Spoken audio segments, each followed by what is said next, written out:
ไปองฟูด เอ้ยมาทันเวลาของกินน้ำยำตายอุ้ยตายน้ำจำเพี้ย อู้ ข้าวเย็นนี่แม่ให้ป้าสะคอนข้าก็กินได้กินข้าวเย็นนะเอ็นไงอู้เสื้อนั้นงามเลยเสื้อนั้นงามเลย I just saw the color I said oh let me see if she likes it นี่มีอยากไล่สักหน่อยนึงตายน้ำลายเหยค่อยน้ำลายเหยแล้วจะสวยค่อยมาค่อยเห็นไปโพสให้ค่อยน้ำลายเหยแล้วอู้มีเจ้าของแซ่บเลยอู้ my favorite too ไปตุ่มอู้ I love ไปตู too เดินเสร็จเดี๋ยวกาแฟ is done คุณน่ะ อธิษฐานบ่ อธิษฐานก่อน อธิษฐานขอบใจพระเจ้าเด้อขอบใจพระเจ้า Thank you you welcome ขอบใจ Thank you นี่ยัง Thank you you welcome อยู่เลย แต่เขาว่า Thank you กับ you welcome Thank you ขอบใจเด้อสักคน ไปฮับเอาเลยขั้นประสานนี้โอ้ยคนลุกแล้วค่อยเลยจะนอนนะเมื่อเดียวก็พอเลยยื้อกันเอาตักไหลแล้วมันนั่นเฮ้ยบ่ดอกยาย ยำใหญ่เลย ยายบ่ต้องนั่นดอกฮะ เฮ้ย นี่มาเลยก็นั่งนี่ ให้กินข้าวน้อยๆสิไหวเหรอ ให้กินข้าวน้อย บ่ได้น้อยโพดน้อยโพดเจ๊กของกันยังวัดใส่แก้วน้อยๆเลยของนี่มีแต่ของแซ่บๆเนี่ยกันเอาไก่มาให้ก็กินกันสิได้ดอกจอกน้อยๆนะ so good by next month อันนั้นครับมันออกมาต้องหลายอีกเลย if it's not enough เขาหม้อบักใหญ่เด้อเฮ้ยแจกสาบานกินเด้อเฮ้ยแจกสาบานเด้อเฮ็ดบุญนี่แจกสาบาน สะคอนแจกกันบ่ว่าดอกสั่งคนมันห่อก็ได้กินเนี่ยนะฮะคันเฮาเฮ็ดแจกกันบ่เป็นอย่างดอกมันสั่งคนห่อเนี่ยบ้านเมืองให้บ้านเมืองคันได้กิน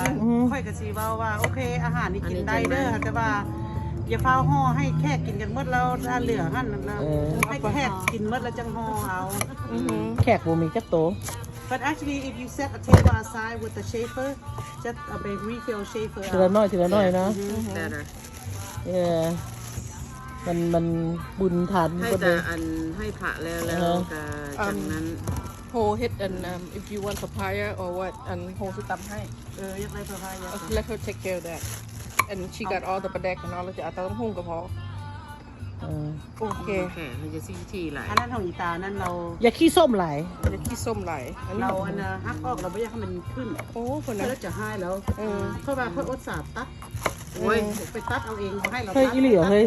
เสียดายเฮ้ยอย่าทิ่มอย่าไปไว้อย่างค่อยสิซอยตอนน้อยตอนน้อย ใจมีแก้วกินได้แม่จ้ะนะโอเคค่อยซอยให้เพิ่นซอยให้ค่อยซอยตอนน้อยให้ย่างบ่ได้ก็คืนดิเอาก็ได้ตัวขนาดแต่ย่ำหมักถั่วนี่มันกันอันแล่นทรายแล่นต้มคนบ่มีแค้วเนาะ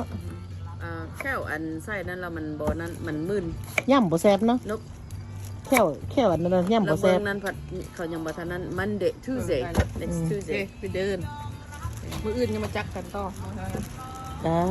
เอาซื้ออย่านางมาตำไว้อย่างไว้ใช้ซิปลักไว้จะได้ดีเด้อเตรียมไว้เด้อเราเล่นกันแล้วด้วยบุปิดกันได้ค่อยก็บ่ได้เฮ็ดหยังมืดมือมื้อนี้นะ I work from home so อย่าลืมมะนาวเด้ค่อยว่าไปบ่ได้เฮ็ดกับบ่แม่นดอกก็นั่งเฮ็ด edit video โอเค edit video ก็บ่แล้ว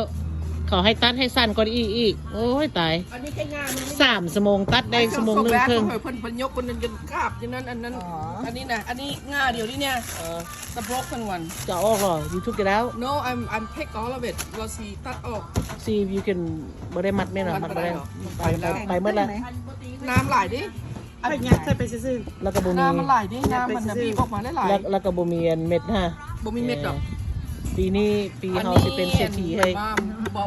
ปีเฮาสิเป็นเศรษฐีไม่อย่างกระดกมาสิอย่างดกจนงาฮักเลยร้อนสมหับคนเจ็บมือทำอะไรนั่นแหละโอ้ร้อน is gonna